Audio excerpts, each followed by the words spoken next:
The Koopalings have grown to be important characters of the Mario series, so in this video I want to cover the evolution of their designs over the course of their existence. The Koopalings were considered Bowser's children in older games, but are now recognized as not his children for some reason. Their first appearance goes back to Super Mario Bros. 3 for the NES in 1988. In their earliest looks, Ludwig had a turquoise color with his hair sticking outwards quite far. Lemmy was green with his hair being striped green and orange, and his ball being the same colors. Roy was pink, with his glasses being white. Iggy was blue, with orange hair and big glasses that made his eyes look comically large. Wendy was red, with a red and white bow. Morton was light gray and pretty featureless compared to later designs. Larry was like Lemmy, being green with hair that had green and orange accents.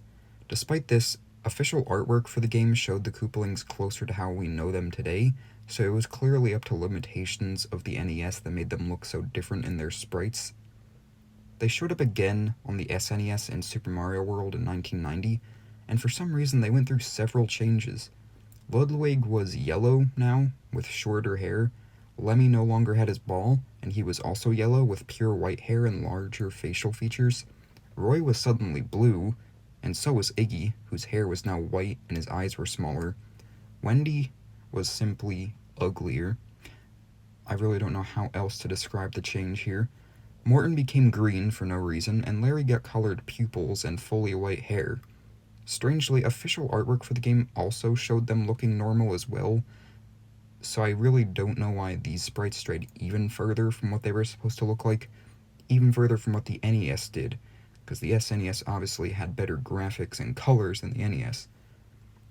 All Koopalings except Wendy and Lemmy also got spiked arm bracelet things as well.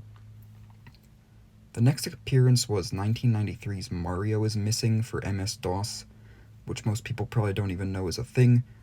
Roy, Iggy, and Ludwig spent the last few years in the gym, and the others were just dead, or something like that. I really don't know why only 3 of them are here, or why they look like this. Anyway, despite their shells randomly being green, their hair and heads were colored correctly in these sprites. Later in 1993, they were back on the SNES with Yoshi's Safari, sporting looks that were more close to their actual artwork designs. They appeared the next year in the horrendous game Hotel Mario for the CDI. These were easily the worst designs I've ever had, with awful proportions and random changes made for no reason. Ludwig was off the perks with these yellow eyes. Larry literally looked like Ludwig for some reason. Iggy had these goofy hypnotic eyes, and his hair was rainbow, which was actually common in early artworks. And the others didn't look too different, but were still hideous. In 2003, they were in the Mario 3 remake for the GBA. They were pretty much the same as the original Mario 3 with some changes. Ludwig went from turquoise to green, and Lemmy did the opposite.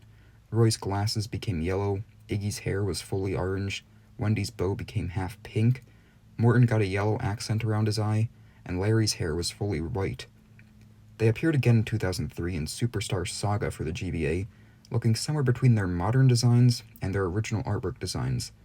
The only thing that's really different from modern day is that Iggy still had his rainbow hair. Their next appearances were in 2009 in New Super Mario Bros Wii for the Wii, and this is where they finally took on that modern design that we know today, with the biggest change from their previous looks being that Iggy's hair went from a rainbow mohawk, which was pretty much the same as Lemmy's, to the green tuft that he has now. So yeah, that is the history of the Koopaling designs. That's all I've really got for the video, so consider liking and subscribing and all that, and thanks for watching.